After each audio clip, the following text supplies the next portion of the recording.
Há muitos milênios, um dos orbes da capela, que guarda muitas afinidades com o globo terrestre, atingira a culminância de um dos seus extraordinários ciclos evolutivos. Alguns milhões de espíritos rebeldes lá existiam, no caminho da evolução geral, dificultando a consolidação das penosas conquistas daqueles povos cheios de piedade e virtudes. Mas uma ação de saneamento geral os alijaria daquela humanidade. As grandes comunidades espirituais, diretoras do cosmos, deliberam, então, localizar aquelas entidades que se tornaram pertinazes no crime aqui na Terra longínqua, onde aprenderiam a realizar, na dor e nos trabalhos penosos do seu ambiente, as grandes conquistas do coração e impulsionando simultaneamente o progresso dos seus irmãos inferiores.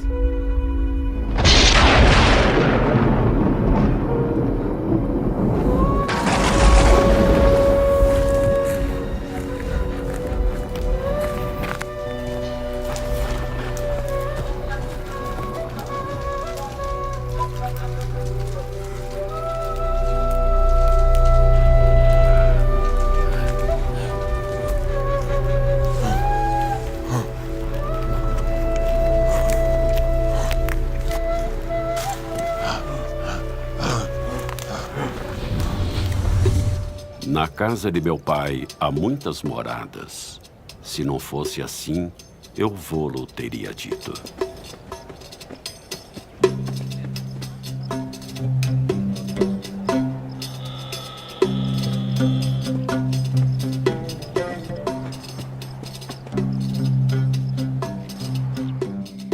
Vós sois deste mundo. Eu não sou deste mundo. Muitos espíritos superiores vieram da capela para o planeta Terra. O fato de ser evoluído, você sabe que quando a gente reencarna, muita coisa se apaga. Eles saíram de lá e vieram para cá. Vários povos, dos quais um deles os egípcios, outro povo os hebreus, outros os arianos, e se encarnaram aqui em vários lugares do planeta. Então, os egípcios nos legaram realmente muitas informações importantes com relação à imortalidade da alma, porque, na verdade, as pirâmides são grandes símbolos da certeza de algo do outro lado. E foi na alta classe egípcia que o profeta Moisés foi educado. E deu a Moisés no monte Sinai as 2 tábuas do testemunho, tábuas de pedra, escritas pelo dedo de Deus. Não matarás.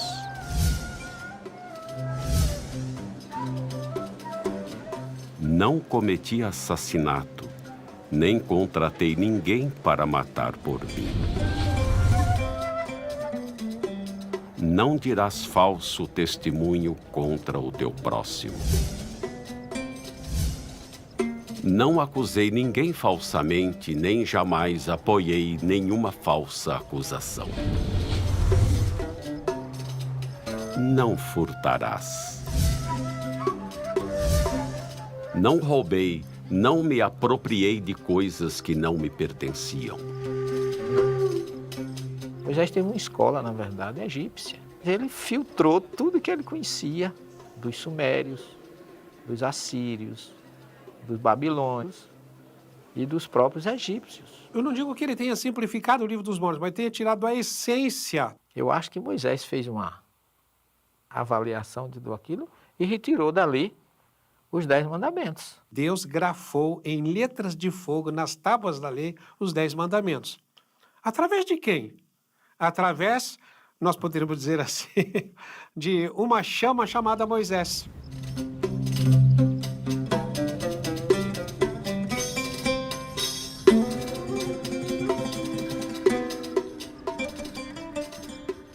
Todos os fenômenos que aconteceram em torno de Moisés Foram fenômenos espirituais que ele, na verdade, foi o grande canal para o monoteísmo, para a implantação do monoteísmo no mundo. Então, ele ouvia e escrevia. Existe muita coisa mundana na Bíblia, muito sangue, muita guerra, muito adultério, mas a gente tem que separar o que é divino do que é humano na Bíblia, do que é material do que é espiritual.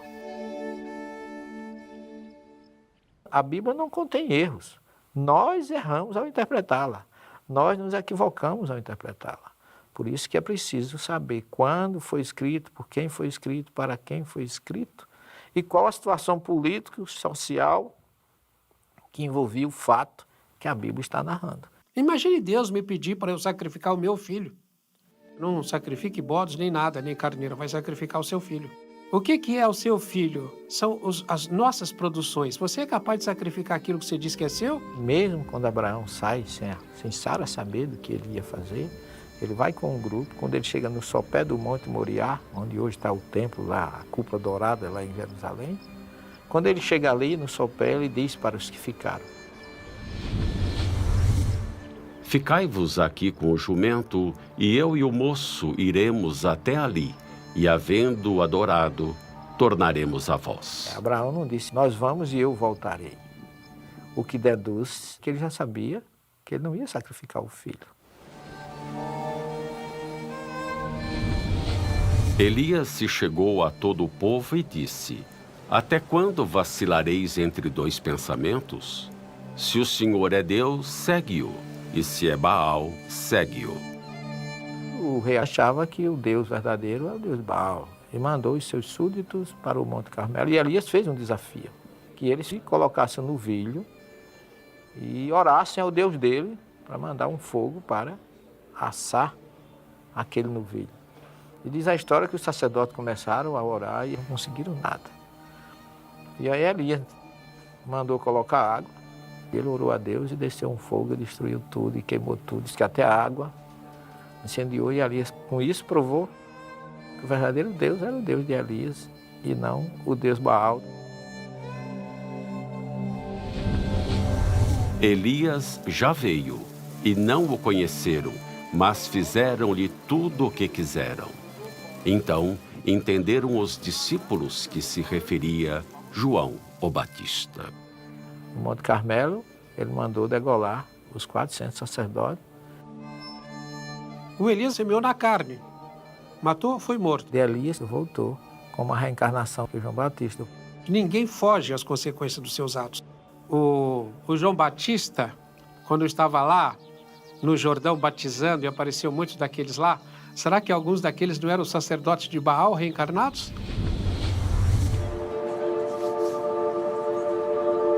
E surgirão muitos falsos profetas e enganarão a muitos.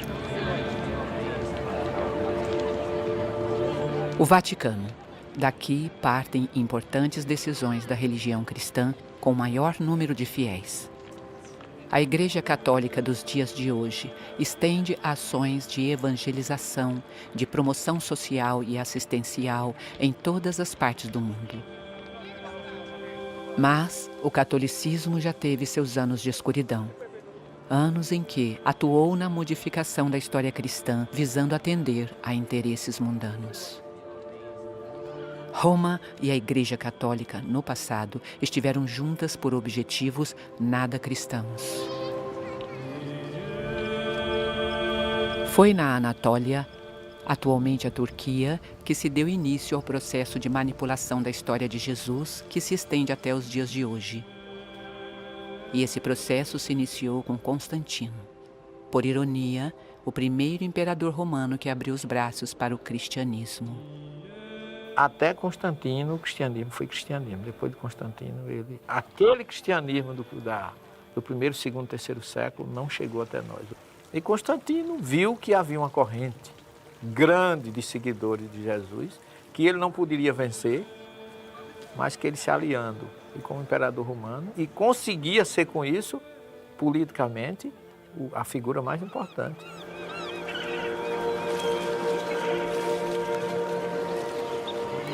Nesse lugar, às margens do lago de Niceia, estão as muralhas que pertenceram ao Império Romano. Foi a partir daqui que Constantino, no ano de 325, chefiou o primeiro concílio, chamado Concílio de Niceia, que a história cristã começou a ser mudada e destruída.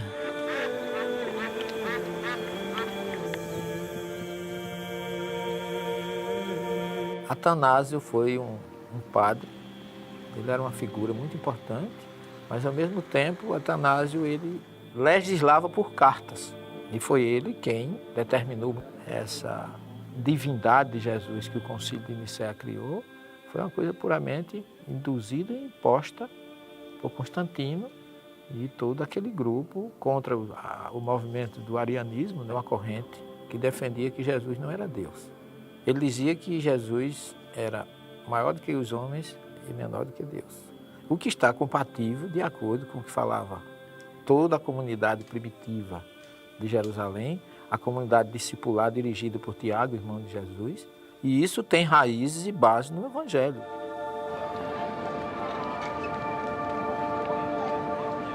Quando a igreja fechou questão com a doutrina de Atanásio, havia um problema. Deus teria nascido do sexo. Eis que uma mulher jovem conceberá e dará à luz um filho e chamará o seu nome Manuel. A virgindade física é até o momento que a mulher não conhece homem. No momento que ela conheceu, ela deixou de ser. Mas a pureza espiritual, ela existe antes, durante ou depois da mulher ser ou não ser virgem. Porque cá entre nós, se a gente analisar, existem muitas mulheres que são virgens, no entanto, a pureza espiritual é mínima. Porque brotará um rebento do tronco de Jessé, e das suas raízes um renovo frutificará. Jesus, para ser o Messias, tinha que ser descendente de Davi, porque o Messias tinha que ser primogênito. Veja que o Evangelho de Mateus começa dizendo: Abraão gerou Isaac, Isaac gerou a Jacó, Jacó gerou a Judá e seus irmãos, Judá usou Faré, Faré a Manassés, etc, etc, etc. E vai, quando chega lá em Jacó, gerou a José, aí vem o malabarismo para a questão da virgindade de Maria. Jacó gerou a José, esposo de Maria, da qual nasceu Jesus. Tirou José da jogada. Já o Evangelho dos Ebionitas, em hebraico, do original, diz assim: Jacó gerou a José, o pai de Jesus, chamado Messias. Maria não aparece. Porque se Jesus não for filho de José, ele não é o Messias. Olha a situação aí, como é que fica. Perante a visão judaica. Então a igreja, com seus concílios, agora voltamos à questão anterior, tentou manipular isso de tal forma que criou a virgindade antes, durante e depois, como se isso fosse importante fisicamente, para que Maria fosse a mãe de Jesus, como se o sexo fosse uma coisa impura. O sexo não é puro nem impuro. Puro e impuro é o que você faz do uso dele.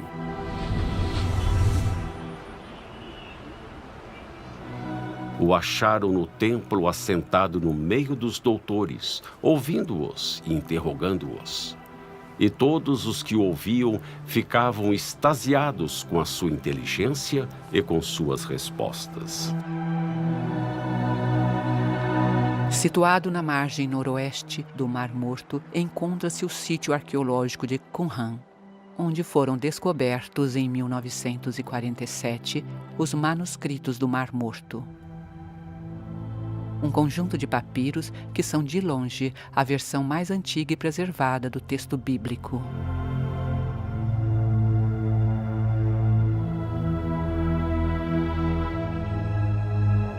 Aqui viviam, entre o século II a.C.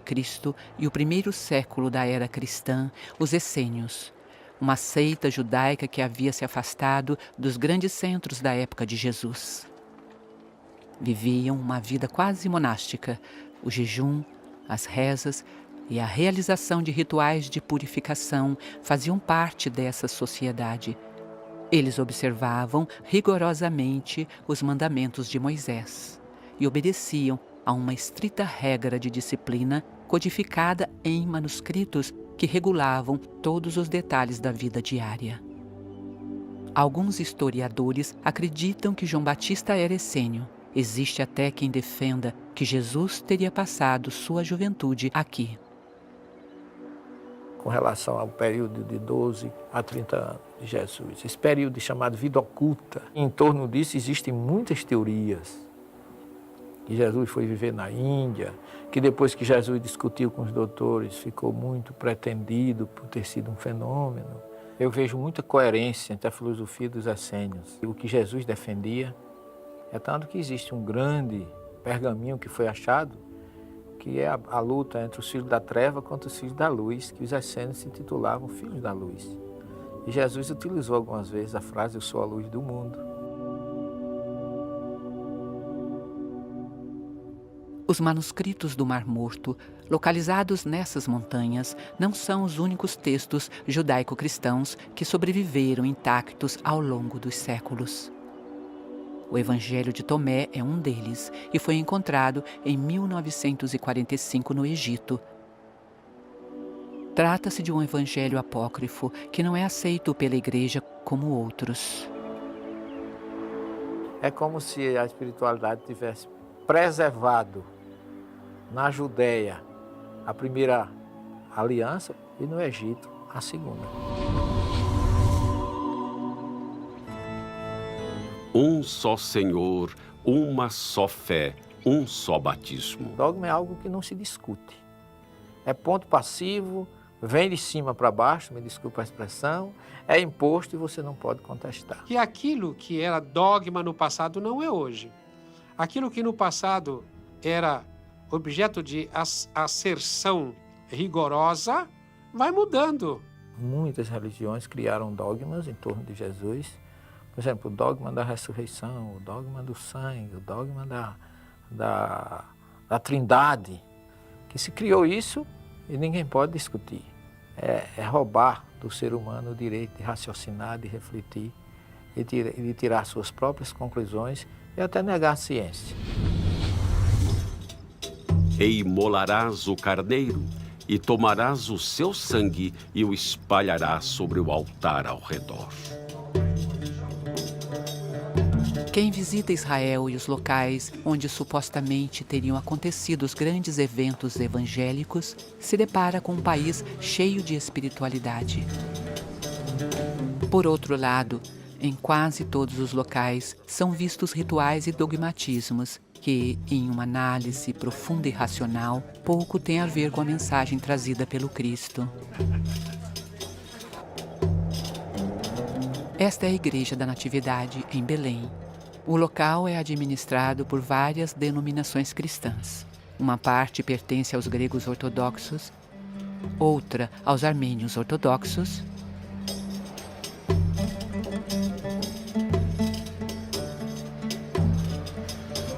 e outra aos católicos apostólicos romanos. Abaixo da igreja está o local onde acreditam que teria nascido Jesus, a manjedoura. É um ambiente cheio de ritualismo.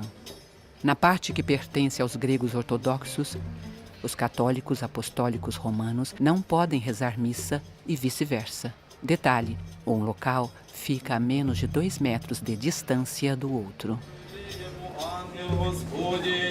И прият жену свою, и не знаешь и я, донде же роди сына своего первенца, и нарече имя ему.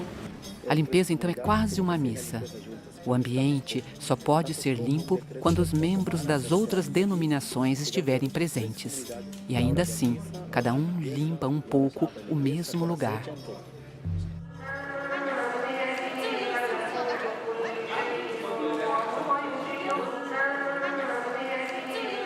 Mas, em questão de ritualismo, nenhum espaço supera a Igreja do Santo Sepulcro. Os principais proprietários do local são os ortodoxos gregos, os ortodoxos armênios e os católicos romanos. Mas ali se encontram os ortodoxos cóptas, os etíopes, os sírios, enfim. Cada um dos cantos e labirintos do ambiente pertencem a um grupo. Horários e lugares de celebração para cada comunidade são rigorosamente regulados nos espaços comuns e a convivência nem sempre é pacífica. Nisto todos reconhecerão que sois meus discípulos, se vos amardes uns aos outros. Em novembro de 2008, gregos ortodoxos e armênios ortodoxos deram um verdadeiro espetáculo de artes marciais no local, a ponto da polícia israelense ter que intervir.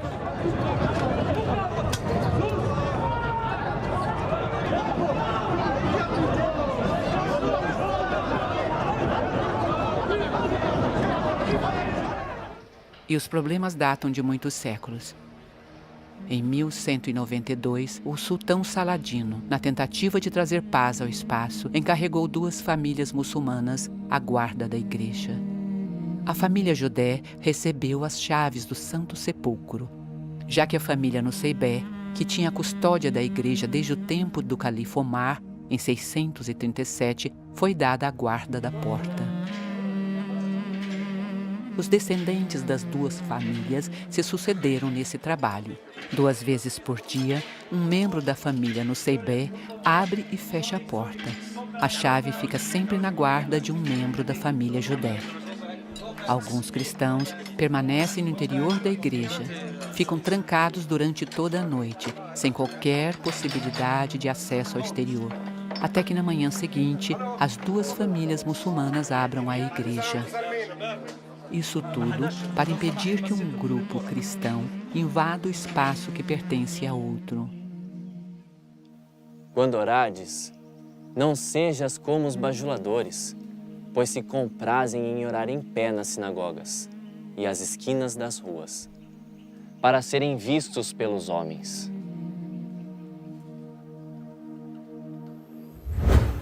Tomaram por senhores seus rabinos e seus monges, em vez de Deus, assim como fizeram com o Messias, filho de Maria, quando não lhes foi ordenado adorar senão a um só Deus.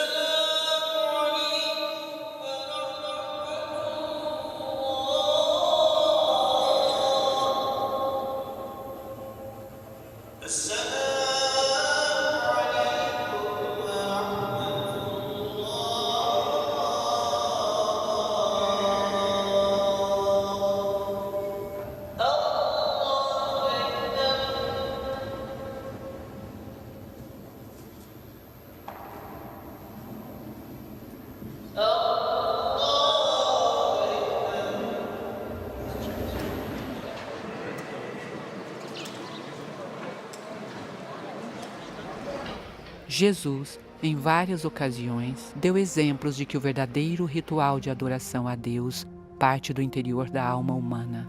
Mas se por um lado ele era avesso aos ritualismos, por que teria aceitado o batismo? Quando Jesus aceita o batismo, não é que ele tenha sido batizado, é tanto que João disse que ele não precisava ser batizado. Mas ele precisava ser identificado. É como se Jesus estivesse ingressando numa outra fase. A partir dali começa uma outra fase. Essa é a questão que a gente tem que colocar. Porque o próprio Jesus nunca batizou.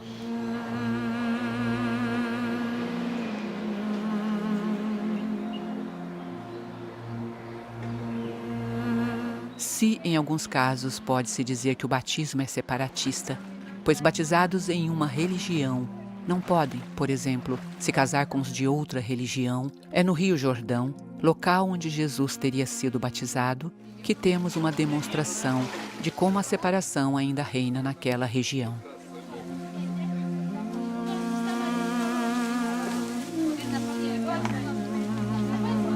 Nesse trecho, o Rio Jordão é bastante estreito e separa 2 nações, Israel do lado de cá e a Jordânia do lado de lá. Durante as filmagens desse documentário, as relações entre Jordânia e o Estado judeu estavam tranquilas. Mas em Israel e na Palestina, assim como na Jordânia, Egito, Síria e Líbano, países que fazem divisas entre si, as guerras se contabilizam há milênios. Note que em ambos os lados, soldados bem armados estão atentos para que não haja invasões de um lado e outro. Esse controle de fronteira é algo normal e necessário em qualquer país do mundo, se não fosse aquela região o que é em sua história, pois ali não existe apenas um controle de fronteiras, mas também e principalmente a preocupação de que pessoas ligadas a grupos extremistas radicais religiosos entrem em Israel com armas e bombas com intenções belicosas. Se tivéssemos compreendido a mensagem de amor que nos trouxeram Jesus e outros profetas, o mundo seria um lugar sem fronteiras.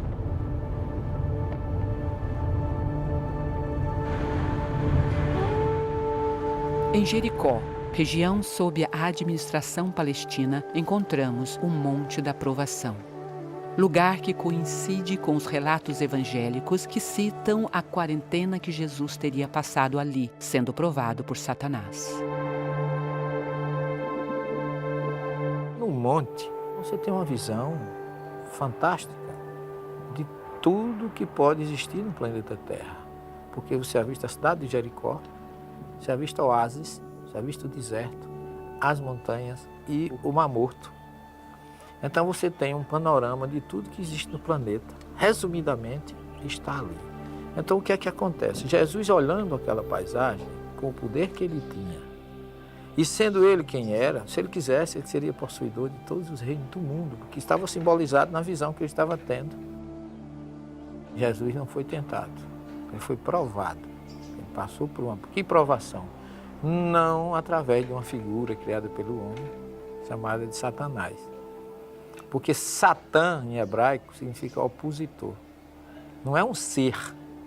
É uma ideia contrária, é algo que tem que acontecer. E isso é bem visto lá em Cesareia de Filipe, quando Jesus disse que precisava ir para Jerusalém e ser entregue na mão do sacerdote, sofrer e ser crucificado. E Pedro disse que não ia deixar que isso acontecesse.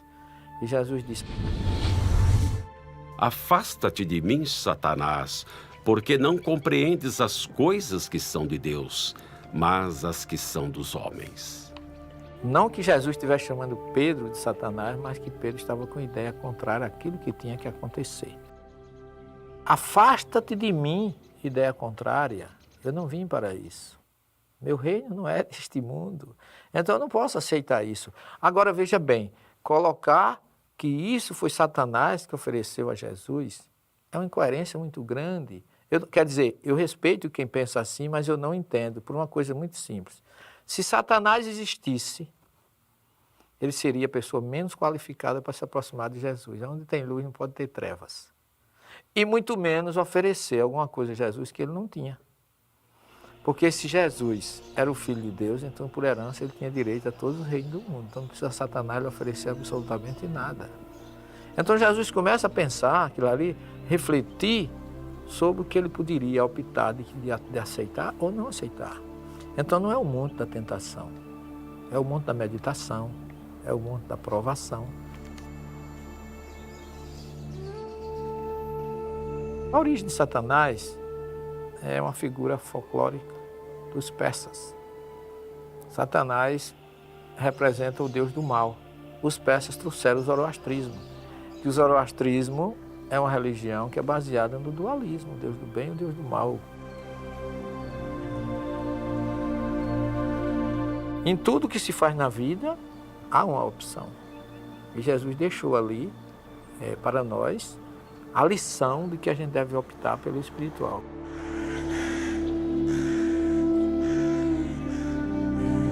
Após o episódio do deserto de Jericó, Jesus foi até o mar da Galileia, onde começou a formar seu corpo de discípulos.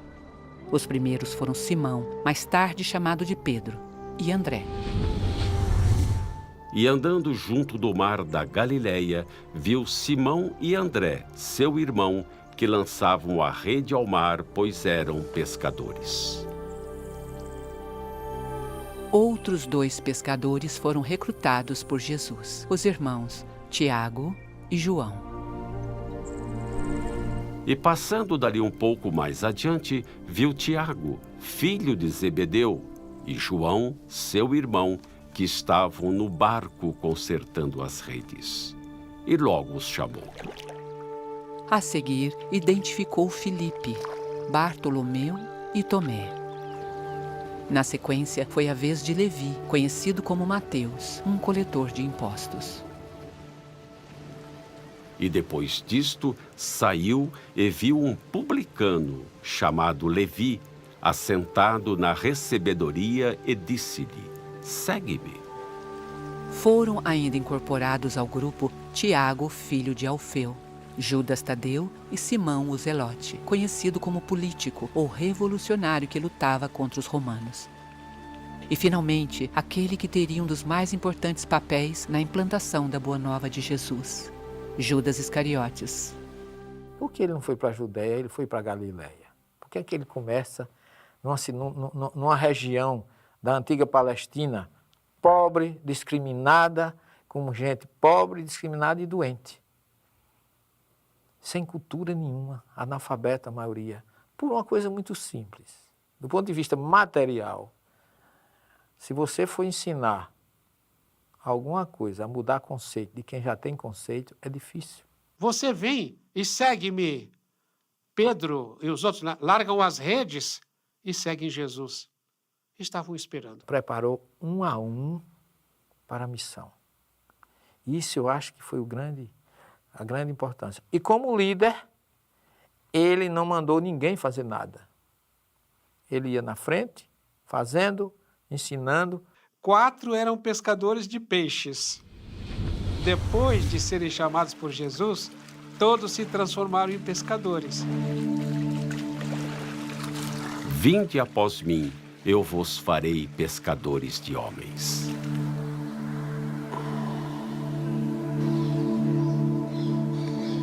Os arqueólogos acreditam que estas são as ruínas de uma casa que foi construída no local em que residira o apóstolo Pedro. E deixando Nazaré, foi habitar em Cafarnaum, cidade marítima, nos confins de Zebulon e Naftali.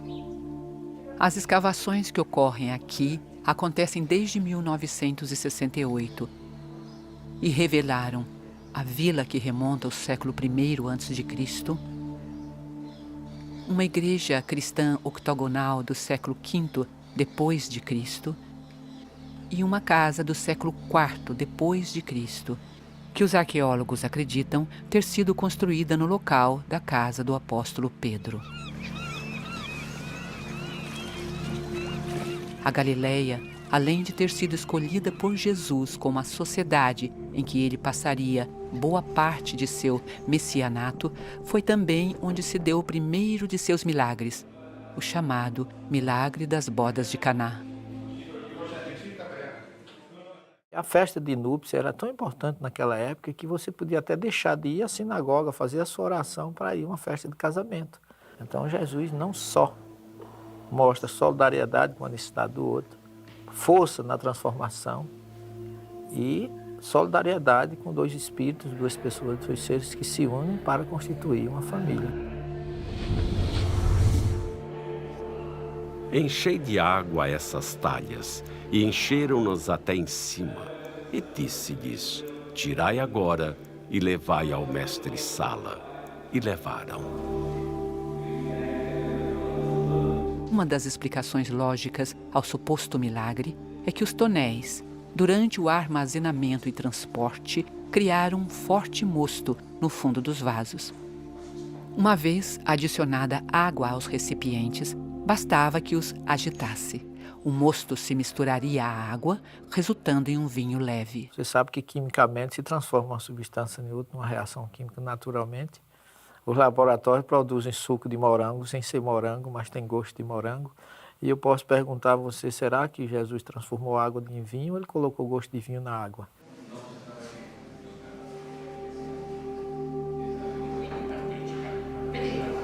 Assim como em boa parte dos locais em que se acreditam que os grandes eventos evangélicos aconteceram, aqui também fora construída uma igreja. E em seu interior, moedas de várias nacionalidades são atiradas ali por peregrinos do mundo inteiro. Uma curiosa transação monetária, onde homens e mulheres compram favores dos anjos e santos, e por que não dizer, do próprio Jesus. São vários os lugares ditos sagrados onde existe o câmbio divino. O ser humano, ele se aproveita de tudo para fazer essa mercantilização. O budismo foi criado para o templo, para atender os sacerdotes e os levitas, sobretudo os levitas que não receberam terra na implantação das 12 tribos de Israel. Então, como eles não receberam, as 11 tribos que receberam, pegavam o que ele chama de Maaser, que vem de Esra, em hebraico, que é 10, que seria a 10ª parte do que se lucrava em agrícola, e levava para os sacerdotes, para os levitas, para as viúvas e órfãos. E ainda que tivesse feito tantos sinais diante deles, não creram nele.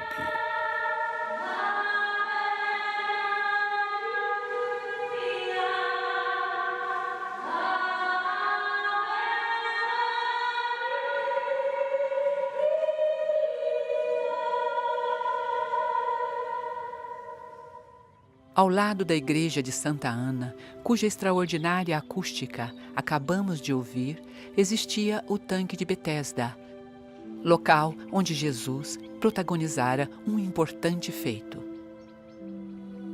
Havia aqui um reservatório de água, lugar de peregrinação para doentes que se reuniam ao seu redor, aguardando que as águas consideradas milagrosas se agitassem. A agitação seria provocada por um anjo e o primeiro doente que entrasse no tanque ficaria curado. Jesus encontrou aqui um homem que era paralítico há 38 anos. Este disse que nunca conseguia ser o primeiro a entrar no tanque, pois sua paralisia não permitia. E Jesus então disse: "Levanta, toma o teu leito e anda." E aquele homem foi e anunciou aos judeus que Jesus era o que o curara. E por esta causa os judeus perseguiram a Jesus, porque fazia estas coisas no sábado. O radicalismo e a ortodoxia religiosa é quase sempre razão suficiente para a discórdia. Tomemos, por exemplo, o próprio Shabá, o sábado. Trata-se de um dia sagrado aqui e, como tal, o comércio não funciona. O transporte público quase não existe e até recentemente, aqueles que se arriscavam a viajar, uma proibição da Torá, eram apedrejados nas autoestradas por judeus ortodoxos. Estudiosos judeus, assim como os de outras religiões, ao longo da história, muitas vezes ficaram presos à letra. Se nós formos levar em consideração a letra, Jesus expulsou os vendilhões do templo a chicotadas. Como é que pode um espírito tão manso, tão pacífico, que falava dos brandos, dos pacíficos, estar empunhando um chicote e fazendo isto? A Bíblia não é um livro, é uma biblioteca. Cada livro desse teve um autor, que escreveu com um objetivo, em determinada época, compatível com costume, história, situação geográfica, política e social daquele momento. O porco, porque tem unhas fendidas, e a fenda de suas unhas se divide em duas, mas não rumina. Este vos será imundo. Das suas carnes não comereis. No deserto não tem água e pouco só se cria com água. A questão da toxina, da questão de saúde, também é um fator que não pode ser esquecido, porque o porco também é transmissor de determinadas verminoses. Daí porque a ovelha, o cabrito pode se criar no deserto, o porco jamais. Ao invés de você falar, como disse o Cristo, vigiai e orai sem cessar, você diz, olha, tira um dia da semana para você vigiar e orar sem cessar. Pelo menos um dia. Então vem a briga, né? É o sábado, o outro diz não, é a sexta, o outro diz não, é o domingo. Na verdade te digo, aquele que não nascer de novo não pode ver o reino de Deus. Como pode um homem nascer sendo velho? Pode, porventura, tornar a entrar no ventre de sua mãe e nascer? Na verdade te digo, aquele que não nascer da água e do Espírito não pode entrar no reino de Deus.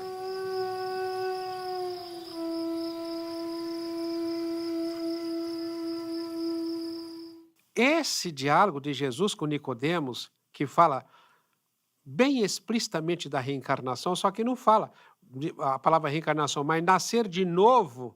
Então Jesus, com muita propriedade, fala para ele de algo que ele conhecia, que era a reencarnação. O vento sopra e você não sabe de onde vem nem para onde vai. Assim é o Espírito. Por que você não sabe de onde ele vem? Porque ele já existia antes de vir. E você não sabe para onde vai, porque ele vai continuar existindo depois de passar por essa encarnação.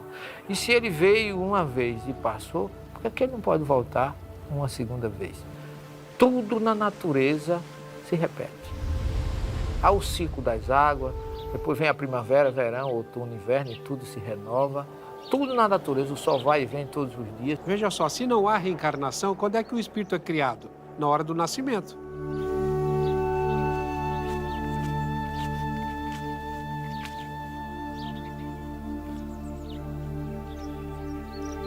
E se o teu olho te escandalizar, arranca-o e atira-o para longe de ti. Melhor te é entrar na vida com um só olho, do que tendo 2 olhos seres lançado no fogo do inferno.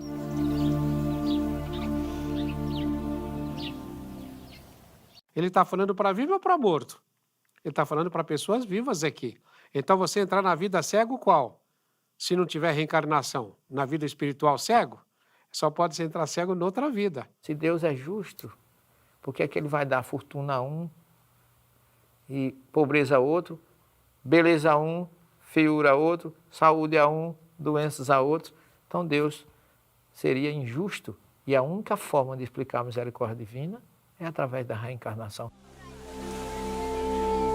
A maior parte dos líderes cristãos, embora descrentes das vidas sucessivas, mantiveram um curioso apreço por obras de outrora. São vários os monumentos em locais católicos que ainda guardam identidade visual com o paganismo. Um deles é esse, que se encontra na Praça do Povo, em Roma. No 1º século a.C., o imperador César Augusto manda trazer do Egito para cá o obelisco que, à época, já tinha mais de 1.300 anos, construído a mando do faraó Ramsés II.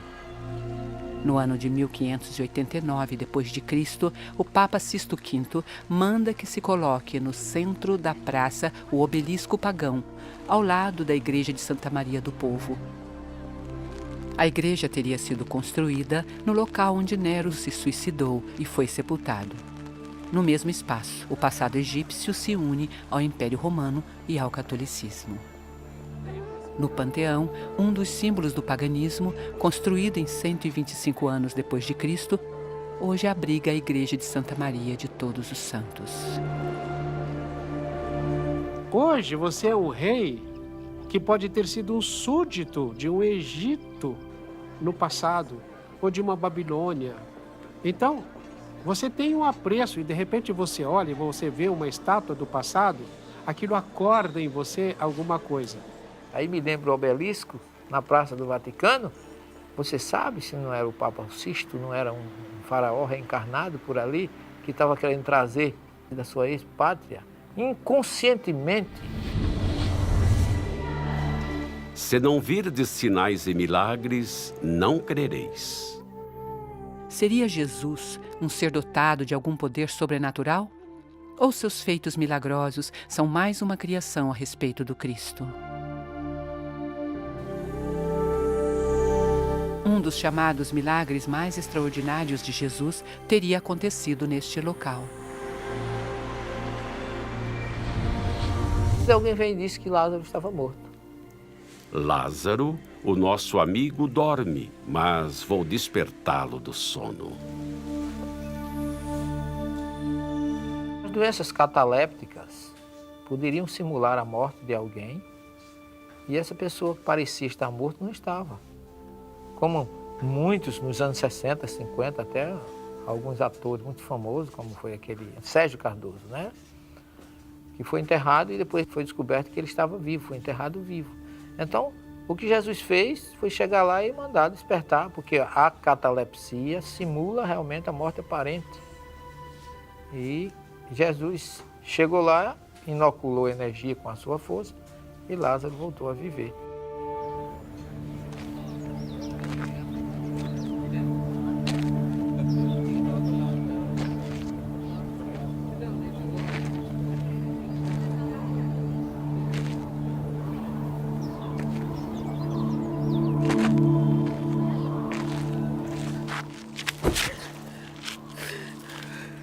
Mestre, esta mulher foi apanhada no próprio ato adulterando.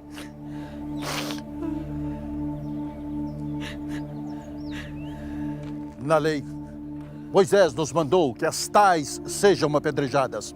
Pois tu, o que dizes?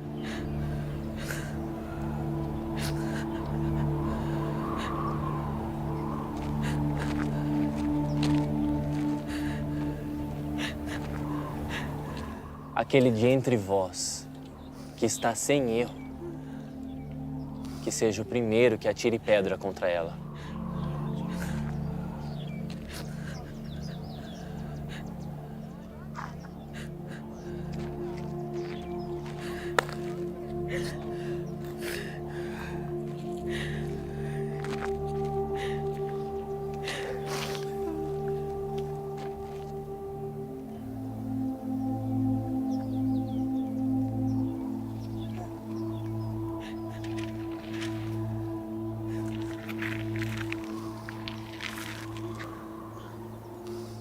Mulher, onde estão aqueles teus acusadores?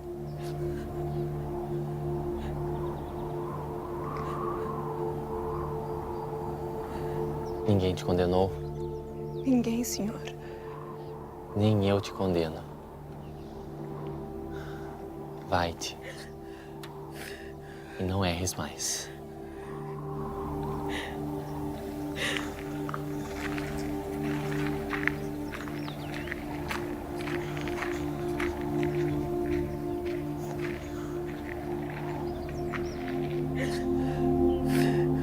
Vai e não peques mais para que não te aconteça coisa pior. Ele está falando ali de causa e efeito, dizendo, olha, isso que aconteceu com você foi em razão de alguma coisa que você fez no passado. Talvez um dos momentos da narrativa da vida de Jesus, onde a fé tem seu instante mais controverso, seja no Monte das Bem-aventuranças. Acredita-se que o local onde ocorreu o famoso sermão tenha sido esse. Hoje, um espaço bem cuidado, por entre alamedas floridas, onde a Igreja das Bem-aventuranças recebe cristãos vindos de várias partes do mundo.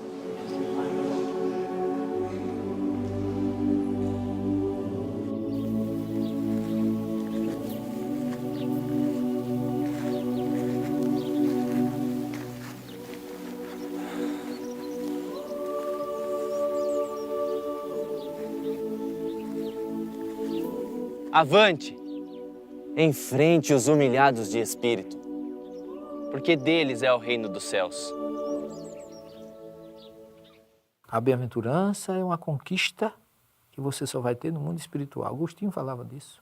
Você não é essa carapaça que está envergando. Não é esse corpo físico. Não é o detentor do título de doutor, ou seja lá o que for. Não é nem o detentor de uma identidade sexual, essa ou aquela. Você é um ser eterno e está na matéria para se sobrepor à matéria. Jesus chega, tem assistindo, esperando por ele, enlutados, órfãos, viúvas, famílias que tinham os pais escravizados pela injustiça romana. Não desistam os puros de coração, porque eles verão a Deus.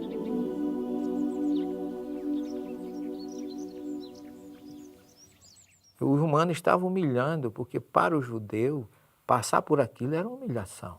Mas Jesus quer dizer para ele, se existe um reino romano que humilha, existe um reino espiritual libertador. Os puros de coração serão capazes de olhar e falar, nossa, porque será que a pessoa passou por esta prova? No que será que ela está se purificando?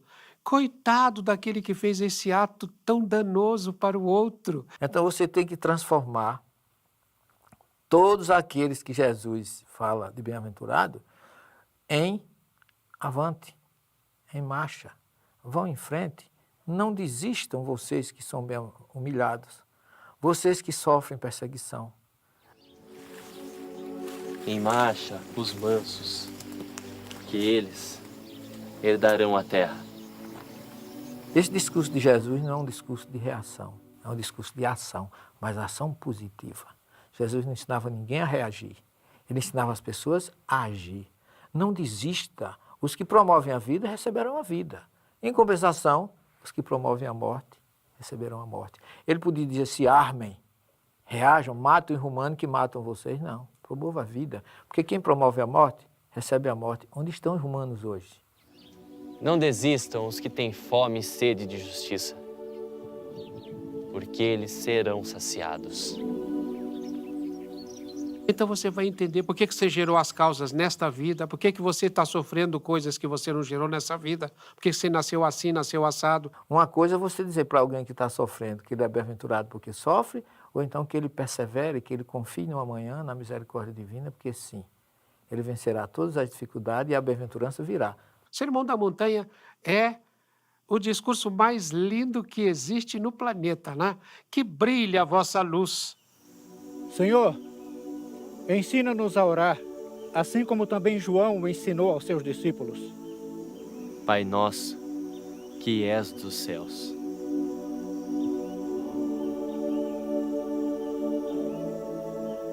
Porque que estás do céu seria restrito num lugar geográfico. E Deus não está no céu nem na terra, está em todas as partes. Santo é o teu nome. Santo é ou será o teu nome, e não santificado seja o vosso nome, como se a gente estivesse permitindo que Deus fosse santo. Ele já é com a nossa permissão ou sem a nossa permissão. Venha o teu reino. Venha o teu reino indistintamente para os animais, para os vegetais, para a natureza como um todo e não só para nós. Tua vontade se fará, na terra, como também nos céus. Permite que Deus faça a vontade dele é uma incoerência. Tua vontade se fará e não seja feita. É humildade diante do poder de Deus. Tua vontade se fará na terra como também nos céus. Dai-nos parte do pão, de acordo com a nossa necessidade diária.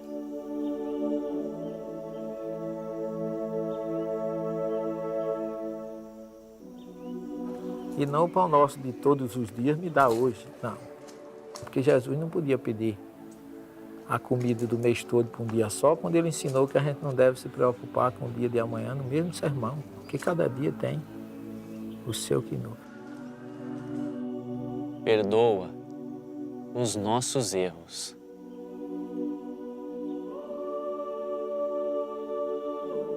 Quando tivermos perdoado o erro daquele que nos ofendeu.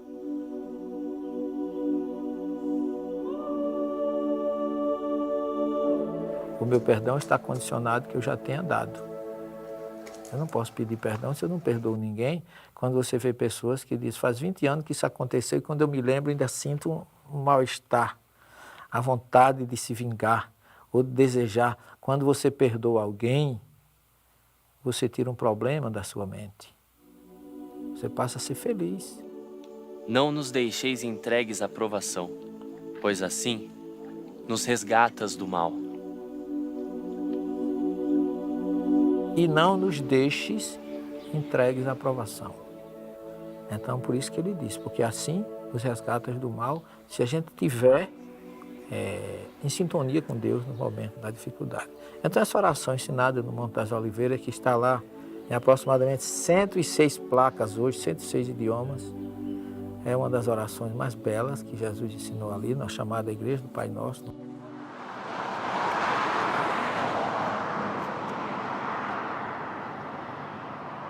Desde o século III da era cristã, acredita-se que o Monte Tabor é o local em que ocorreram um dos fatos mais cercados de simbologias da vida do Cristo, o episódio da Transfiguração, descrito nos evangelhos canônicos de Mateus, Marcos e Lucas, e que também é encontrado no Evangelho Apócrifo de Pedro. Descrevem-nos os evangelistas que Jesus subiu ao monte com Pedro, João e Tiago. E suas vestes tornaram-se resplandecentes, extremamente brancas como a neve, tais como nenhum lavadeiro sobre a terra as poderia branquear. E apareceu-lhes Elias, com Moisés, e falavam com Jesus. A narrativa apresenta um problema para aqueles que acreditam que a ressurreição é do corpo e da alma. Primeiro, o sono eterno não existe, senão ele não teria vindo. Temos um problema aí também, porque Paulo diz que carne e sangue não é do reino dos céus. A carne e o sangue não entram no mundo espiritual. Se Elias entrou, foi o Espírito. E temos outro. O livro do Gênesis diz, tu és pó, em pó te há de tornar. O corpo vai à terra e o Espírito vai a Deus. Eu considero a transfiguração o maior recado de Jesus sobre a comunicabilidade entre os dois planos. É outra coisa que Moisés, se tinha proibido, veio revogar. Que na verdade ele não proibiu, ele regulamentou, o que é diferente. Elias virá primeiro e todas as coisas restaurará. Nós estamos em pleno Monte Tabor. E aqui Jesus fala que certamente Elias terá de vir para restaurar todas as coisas, antes de dizer que ele veio como João Batista. Ainda falta se realizar alguma coisa. Naquele momento que Jesus disse para os discípulos que Elias há de vir restaurar todas as coisas. Para nós espíritas fica bem claro. Jesus se refere à terceira revelação. Quem foi que veio restaurar todas as coisas?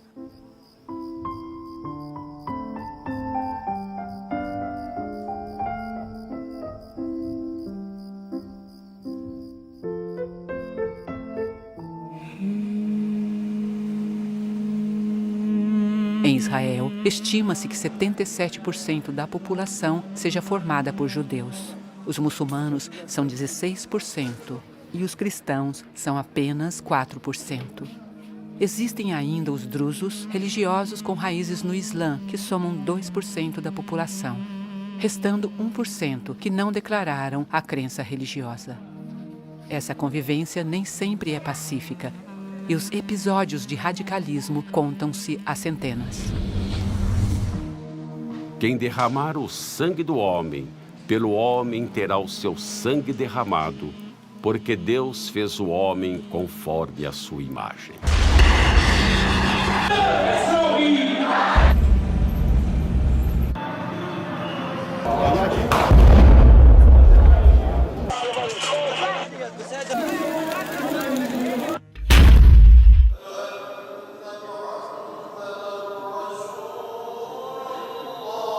A oração chorosa que ecoa por toda Jerusalém poderia reverenciar as lágrimas que escorreram após tanto ódio ao longo dos milênios. A imponente abóbada dourada da esplanada das mesquitas está em um dos lugares mais importantes para os muçulmanos e para os judeus. Para o judaísmo, é o local de quase sacrifício de Isaac. Para os muçulmanos, lá poderia ter sido sacrificado Ismael. O espaço foi eleito pelo rei Davi para construir um santuário que albergasse o objeto mais sagrado do judaísmo, a Arca da Aliança, onde teriam sido guardadas as tábuas da lei mosaica. O primeiro templo foi construído por ordem do rei Salomão no século XI a.C. Já em 587 a.C., Nabucodonosor II mandou destruir o templo, dando início ao exílio judaico na Babilônia. O exílio se estenderia até mais ou menos o ano de 539 a.C., quando o povo judeu pôde retornar a Jerusalém e reconstruir aquele que seria chamado como o Segundo Templo. No século I a.C., Herodes o Grande, em uma clara tentativa de agradar aos judeus, sendo que ele próprio só tinha descendência judaica de muito longe, manda ampliar o templo. Vês estes grandes edifícios? Não ficará pedra sobre pedra que não seja derrubada. Essa profecia, dita por Jesus aos seus discípulos, previu a destruição de Jerusalém, e foi em 70 d.C., quando os judeus perderam a luta contra a dominação romana, que o comandante Tito ordenou que seu exército não deixasse ficar pedra sobre pedra. Em 691 d.C., a mesquita de Omar foi construída sobre o local do templo. A sua abóbada, com 80 quilos de ouro, só foi colocada em 1920. Aos judeus restou um muro. Na verdade, o muro. Parte desse muro ainda é o resultado das ampliações que fizera Herodes o Grande. Se hoje os judeus só podem vir até aqui, já que no local exato existe uma mesquita, na época de Jesus, o segundo templo era o orgulho do povo hebreu e era muito mais do que um lugar sagrado. Ali, além dos cultos e estudos da Torá, ficava o centro do poder da religião judia. E disse aos que vendiam pombos: tirai daqui estes, e não façais da casa de meu pai casa de venda. E Jesus entrou no último dia da festa. Ele entrou num sábado. E o judeu não faz nada no sábado. E na sexta-feira, em Jerusalém, a partir das 15, 16 horas, não se vende nem se compra absolutamente nada. Do ponto de vista histórico, de costume judaico, onde estavam vendilhões no dia de sábado? Muito menos dentro do templo. Inclusive, se você for analisar isso, cada evangelista tem uma história mais ou menos diferente a respeito, o que mostra que não há um consenso. E eu entendo que essa história pode ter sido criada posteriormente por alguém que não conhecia o costume judaico. Se o teu corpo é templo, é casa de oração e não covil de ladrões. Quem são os ladrões que precisam ser expulsos? A mentira, o orgulho, a vaidade, a ociosidade.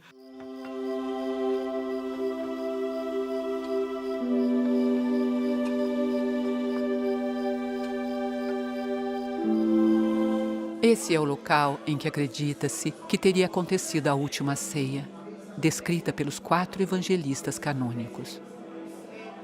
Aqui existem vestígios de construções bizantinas do século V, de cruzados do século XI e de muçulmanos que no século XII expulsaram os cruzados. Atualmente, esse lugar pertence ao Ministério das Religiões de Israel.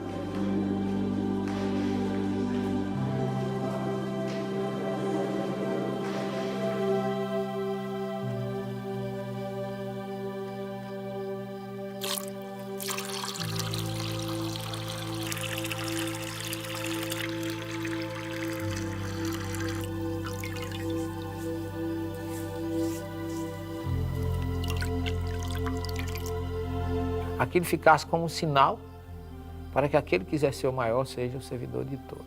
Vem a prece, o que há de mais belo na Santa Ceia é a prece quando ele fala, né?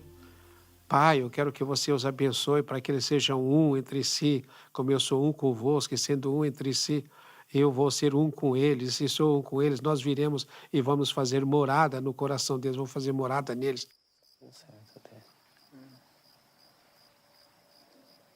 Na verdade vos digo, um de vós me há de entregar.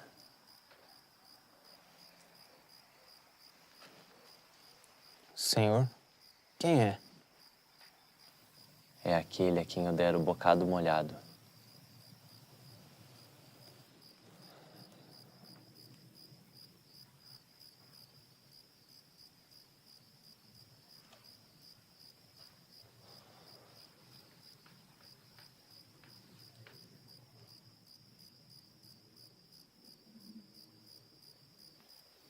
O que fazes, faze-o depressa.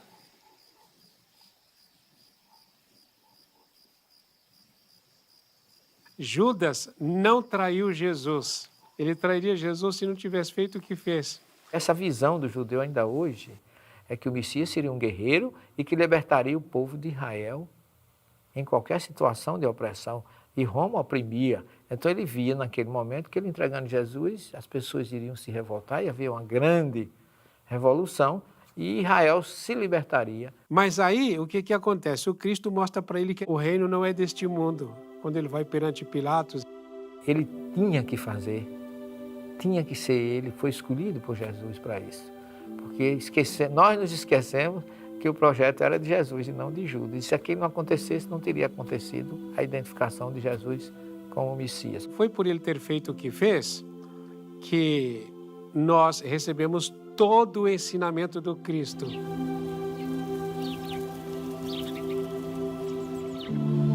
E foi na parte mais baixa do Monte das Oliveiras, no lugar conhecido como Getsemane, que Jesus iniciou a última etapa de seu plano para a crucificação.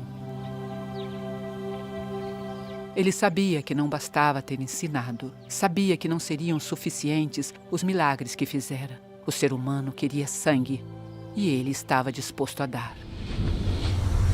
Cercam-me cães numerosos, um bando de malfeitores me envolve, como para retalhar minhas mãos e meus pés.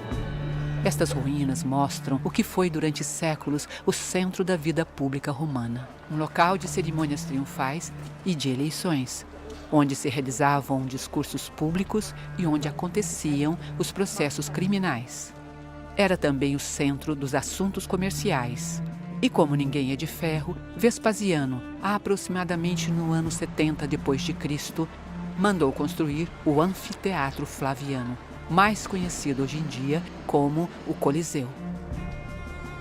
Aqui eram apresentados espetáculos para cerca de 55 mil espectadores. Quase sempre, o auge desses encontros eram as lutas entre gladiadores, um show de violência e de sangue. E não mudou muito até hoje. No futebol, por exemplo, vez por outra, são ofertadas batalhas dignas das arenas romanas. Praça Charles Miller, a violência ainda teve sequência. E o que dizer do maior espetáculo de lutas da atualidade?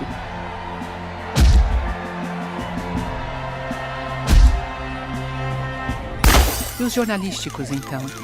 Nada como um belo e bom crime para vender exemplares e atrair propagandas.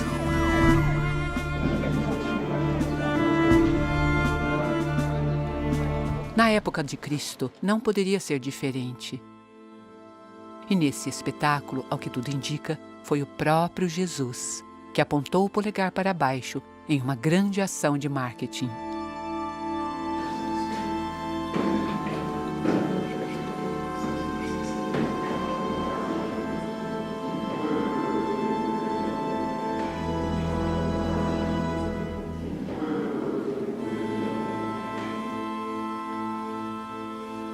Roma permitia que as províncias dominadas tivessem a sua religião e organização social. Pilatos era o representante do império naquela região e tinha a obrigação de manter tudo dentro de uma certa paz. Jerusalém estava comemorando a Páscoa judaica. Nessa ocasião, a população saltava de 50 mil para 3 milhões. Jesus entra acompanhado por uma multidão, montado em um jumento, nesta porta em que as Escrituras diziam que entraria o Messias libertador. E a glória do Senhor entrou na casa pelo caminho da porta, cuja face está para o lado do Oriente. Mas Jesus, ele representava mais uma oposição ao romano do que mesmo aos judeus. No século XII, para impedir a entrada do Messias anunciado, Saladino mandou que se fechasse o portão. E anos mais tarde, muçulmanos fizeram do lado de fora um cemitério, pois as Escrituras proíbem que um sacerdote judeu ande em cima do terreno onde esteja enterrado um morto. Porém, Jesus, o Messias predito nas Escrituras, já havia entrado. E quando o fez, deixou Pilatos em uma complicada situação. E este lavou suas mãos para evitar uma agitação popular.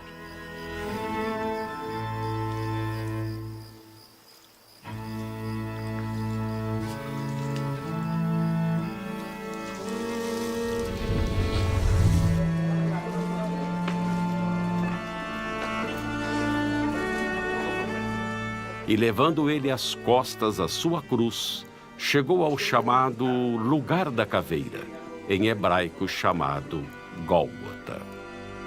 Nessas paradas, né, quando caía, ele está dizendo assim para a gente: olha, você também pode cair algumas vezes, mas levanta, tá?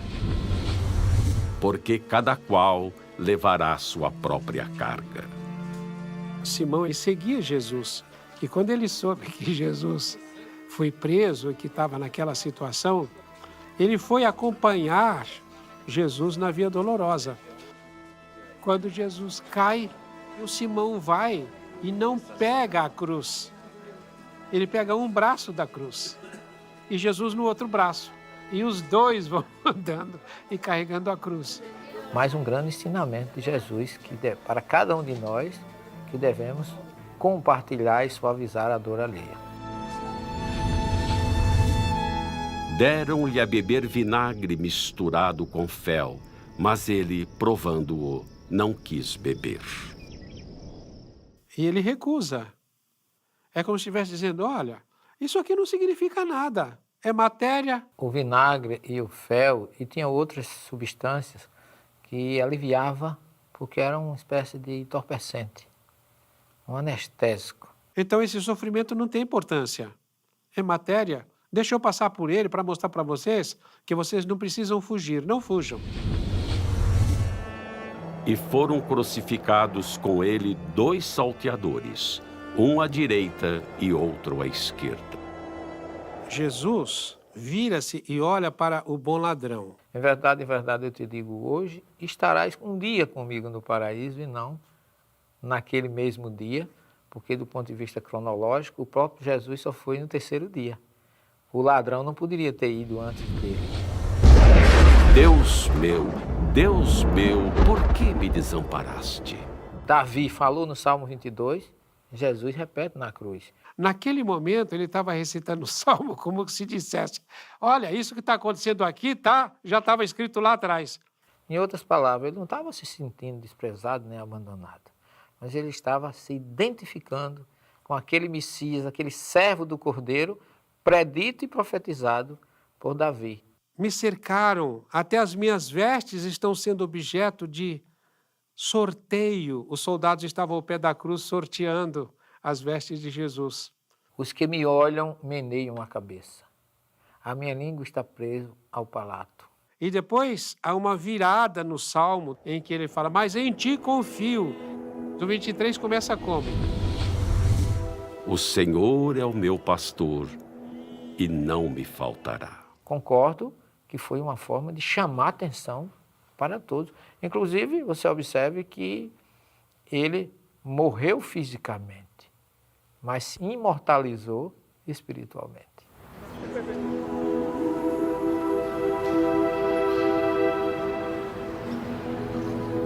A maior parte dos cristãos acredita que a Igreja do Santo Sepulcro é o local onde Jesus foi sepultado.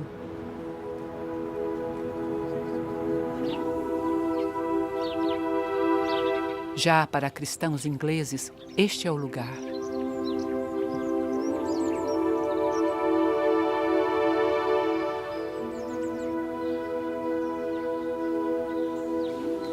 Mas a verdade é que pouco importa se foi aqui ou na Igreja do Santo Sepulcro. O que é unânime é que o corpo sumiu. Vamos ao terreno das possibilidades. Possibilidade 1. Jesus ressuscitou. Perguntaram a Paulo, como é que ocorre a ressurreição dos mortos? Qual é o corpo que volta? Por que a pergunta qual é o corpo que volta? Porque todos conheciam a reencarnação. E como a gente tem mais de um corpo, múltiplas existências, qual é o que vai vir na ressurreição? E Paulo dá uma resposta muito interessante. Há corpos celestes e corpos terrestres, mas um é a glória dos celestes e outro a dos terrestres. O que é visto de Jesus é o corpo espiritual, como explicou Paulo, e para nós espírito é o perispírito, que é visto na ressurreição. Isso não diminui de forma nenhuma o valor de Jesus, a mensagem de Jesus, a informação de Jesus. O que a gente não pode acreditar é no irracional, as reações químicas não se revertem. Possibilidade 2. Conforme descrito na narrativa evangélica, os judeus procuraram Pilatos solicitando autorização de enviarem guardas para fazer a segurança do túmulo. Defendiam que os apóstolos poderiam sumir com o corpo, transformando Jesus em um enviado ressuscitado. José de Arimateia, que era parente de Jesus, parente muito próximo. Tinha importância que ele era, pertenceu ao Sinédrio, ele conseguiu de Pilatos, pela questão política, uma autorização para ele retirar o corpo de Jesus da tumba. Quando eles vão lá e encontram o túmulo vazio, é porque o José já tinha tirado o corpo. O que foi feito do corpo de Jesus fora do espírito é ter voltado à terra e ter sido degradado.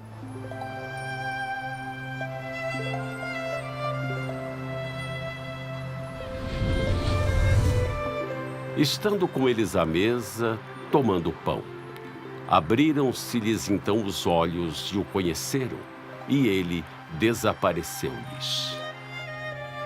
Estas são as ruínas de igrejas bizantinas e cruzadas.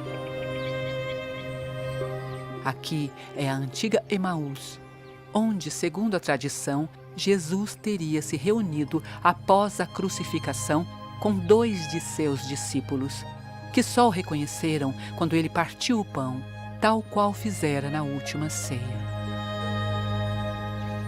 Jesus apareceu durante 40 dias, várias vezes. Aparece lá mais uma outra vez e fala com o Pedro: Pedro, tu me amas, tá? Essa parte é muito linda, né? Os 40 dias que sucederam à morte de Jesus foi um desastre para os discípulos. Porque perderam seu líder, toda a autoridade, imagine, sentiram-se acéfalos, ovelhas desgarradas. E o que é que acontece? Jesus começou a aparecer para reanimá-los, para despertá-los. Vai para 2 na estrada de Emaús, vai a Madalena e sai dizendo: eu não morri. Por que ele fala 3 vezes: Pedro, tu me amas?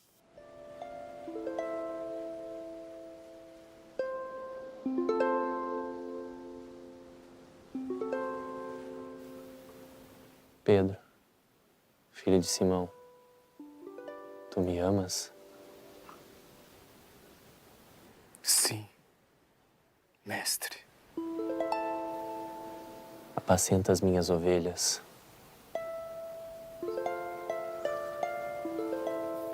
Tu me amas, Pedro?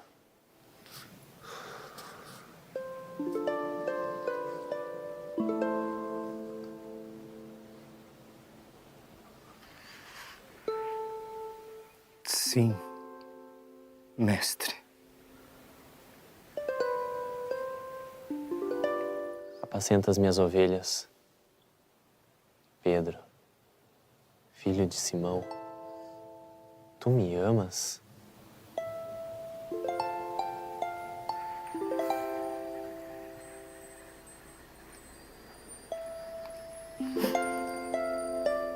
Sim, mestre.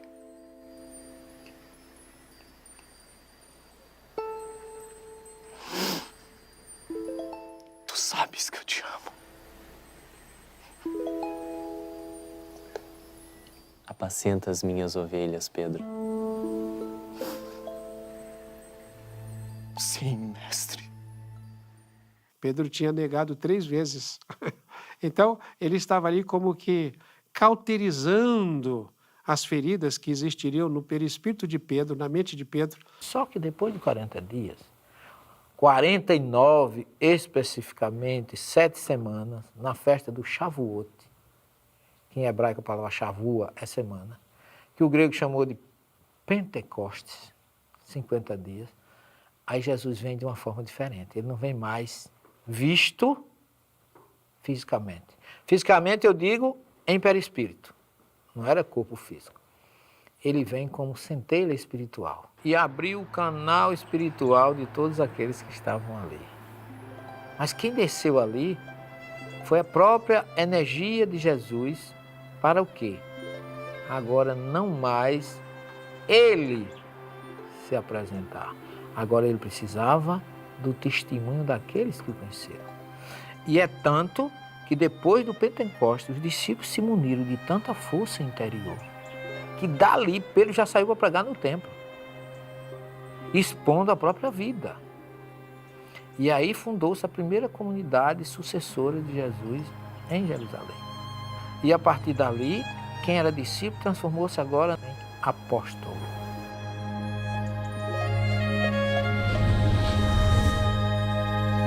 Ide por todo o mundo, pregai o evangelho a toda criatura. Após a partida física de Jesus, os apóstolos continuaram pregando e curando, tendo sido por várias vezes presos e torturados. Batizaram-se com o próprio sangue, como Jesus havia previsto. O único apóstolo que não teve uma morte violenta foi João. E mesmo diante de tanta crueldade, os primeiros cristãos deram continuidade na transmissão da Boa Nova e o cristianismo foi crescendo.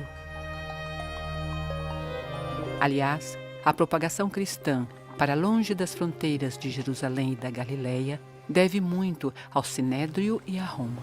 Afinal, foi graças à perseguição destes que os discípulos deixaram Israel e a Palestina, levando em sua bagagem a Boa Nova de Jesus. Um dos países que recebeu estes primeiros cristãos foi a Anatólia, a Turquia dos dias de hoje. Um país que tem, atualmente, cerca de 95% da população de religião muçulmana. Por estas paragens, o Sermão da Montanha ecoou no coração de milhares de cristãos dos primeiros séculos. Os teatros romanos presenciaram as lâminas dos gladiadores, retalhando os corpos de homens e mulheres que seguiam os novos ensinamentos. Alguns relatos citam os episódios das feras que devoravam a gente que seguia o Nazareno. Um povo capaz de orar enquanto estava no auge de seu próprio suplício.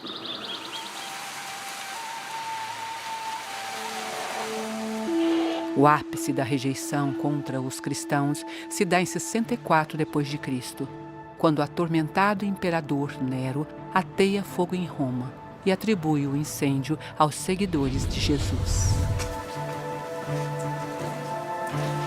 Que a sua descendência seria peregrina em terra alheia e a sujeitariam à escravidão e a maltratariam por 400 anos. No século I, o cristianismo foi expandindo-se e de grutas e catacumbas passou por Antioquia, por Roma, e na Capadócia encontra-se um dos mais belos sacrifícios dos primeiros seguidores. Sob a montanha, os cristãos que aqui viveram refugiaram-se nas entranhas de pedra. Essa região toda foi alterada há milhares de anos, quando 3 vulcões entraram em erupção. A rocha que se formou após o resfriamento da lava tem uma peculiaridade especial. Apesar de firme, ela se permite esculpir com alguma facilidade. E assim, os cristãos, fugindo do jugo romano, se mudaram para sob essas montanhas condomínios, construídas por civilizações mais antigas que também haviam sido perseguidas. Aqui, os seguidores do Nazareno estocavam alimentos e água. Haviam túneis para cima que permitiam a passagem de ar, e para baixo, onde se podia retirar água. Eram dormitórios, cômodos para a preparação de alimentos, outros para o pisotear de uvas para a fabricação de vinho, e igrejas, muito provavelmente as primeiras do cristianismo. Construções simples, como foram Jesus e seus apóstolos. Essa gente se sacrificou e muito para que a árvore evangélica criasse raízes capazes de se expandir para todo o mundo. Viviam aqui, enclausurados, apertados entre as paredes em que mal se pode passar uma pessoa. A luz que hoje se vê, facilitando a visitação dos turistas, não existia. Viviam uma vida de futuro incerto.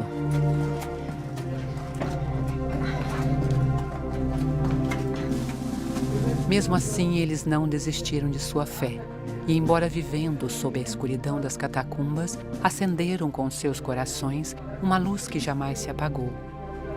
Uma luz de simplicidade e humildade aprendida diretamente dos primeiros discípulos, na sua maioria simples pescadores. Além da Capadócia, o cristianismo primitivo deixou marcas em várias cidades da Turquia. Felipe, muito provavelmente, perambulou por essas ruínas de Herápolis. Pedro também evangelizou em terras turcas. E em Éfeso, Paulo pregava nas ágoras, centros comerciais onde se reuniam os habitantes para a compra de especiarias e objetos em ouro da deusa Ártemis.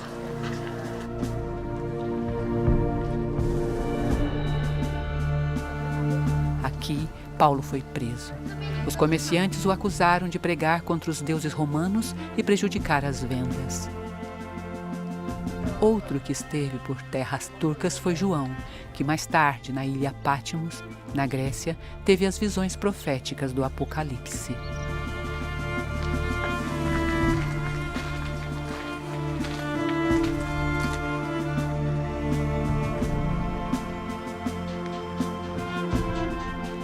A história do Apocalipse foi trazida por causa de um momento em que Roma cada vez mais oprimia, destruía qualquer um seguidor de Jesus. É uma obra em que Jesus veio num momento difícil de perseguição dos romanos para soerguer e confortar aqueles que estavam passando pela martirização, pela perseguição. Além de ter sido uma obra psicografada.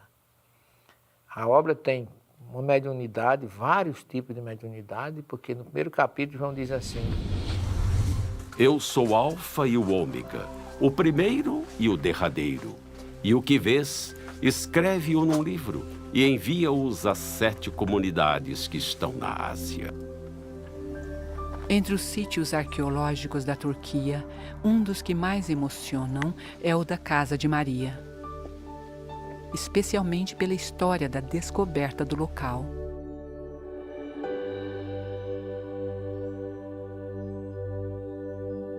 No início do século XIX, Ana Catarina Emmerich, uma freira católica alemã, enferma e febril, teve uma visão de onde seria o lugar em que vivera após a crucificação, Maria, a mãe de Jesus.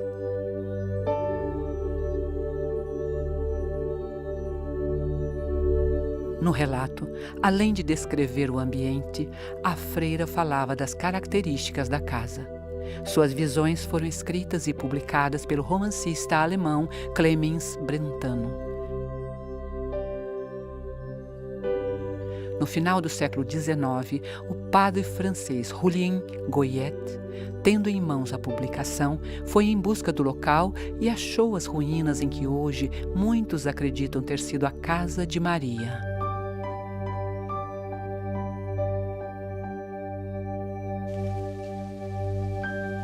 Defende-se que a casa é exatamente igual às descrições feitas pela freira.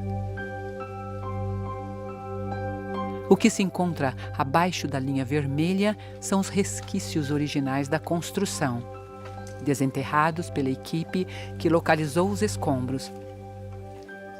Já a parte de cima é uma restauração.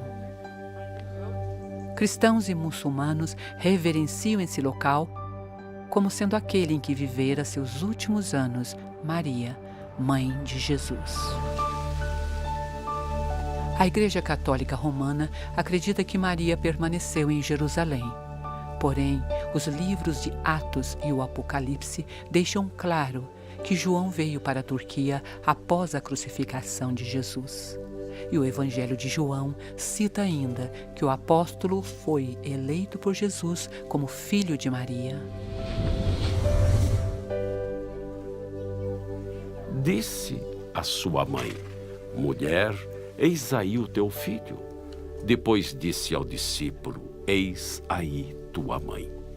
E desde aquela hora o discípulo a recebeu em sua casa.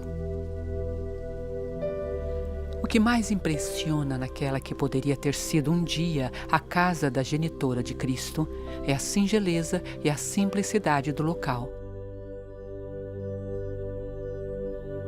Singeleza que foi uma constante na vida de Jesus. Um homem que escolhera viver na humilde Galileia, mas que, por outro lado, às vezes, apresentava uma comunicação de difícil compreensão até para os doutores da Judéia. Aquele Consolador, o Espírito da Verdade, que o Pai enviará em meu nome, esse vos ensinará todas as coisas e vos fará lembrar de tudo quanto vos tenho dito. Mensagens que passaram a ser explicadas a partir do século XIX, quando um educador francês, pedagogo respeitado pela corte e intelectualidade europeia, resolveu estudar os encontros das mesas girantes. Hippolyte Léon Denisard Rivaio foi informado que um fenômeno curioso estava se demonstrando na alta classe francesa. Pessoas se reuniam e faziam perguntas às mesas, e estas respondiam, elevando-se ao ar de forma extraordinária e batendo ao chão. Uma batida para um sim e 2 batidas para um não.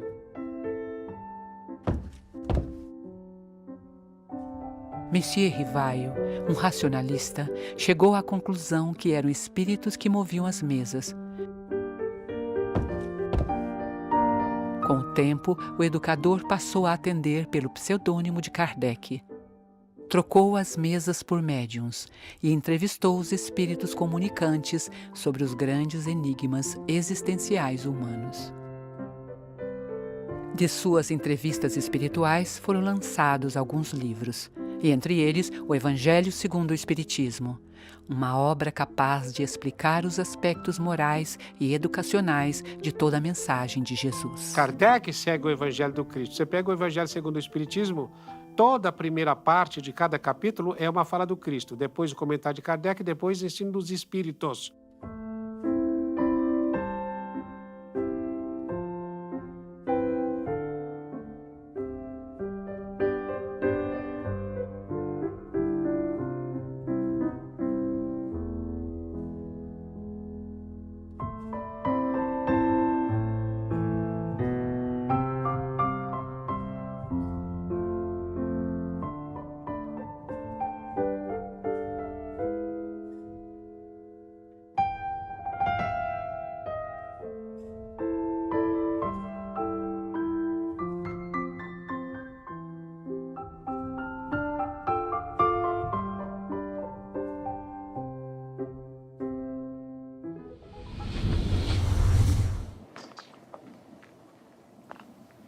Entre ti não se achará quem consulte a um espírito adivinhador, nem mágico, nem quem consulte os mortos.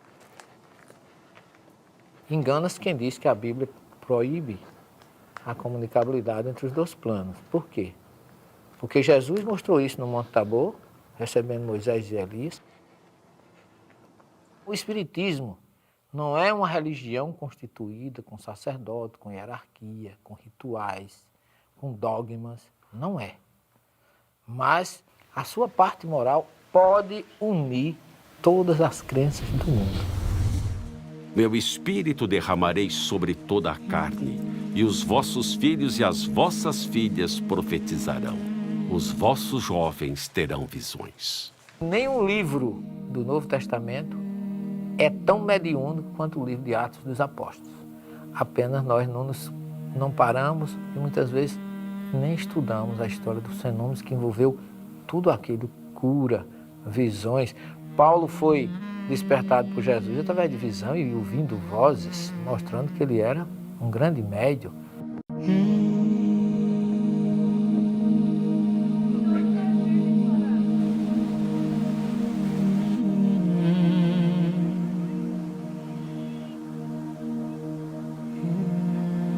A Santa Ceia é a nossa ceia com Ele. Se você não deixar o Cristo lavar os seus pés, os seus caminhos não ficarão limpos. E se você não tem pés lavados pelo Cristo, é outra vez, né? O Cristo entrando no templo que é a sua vida.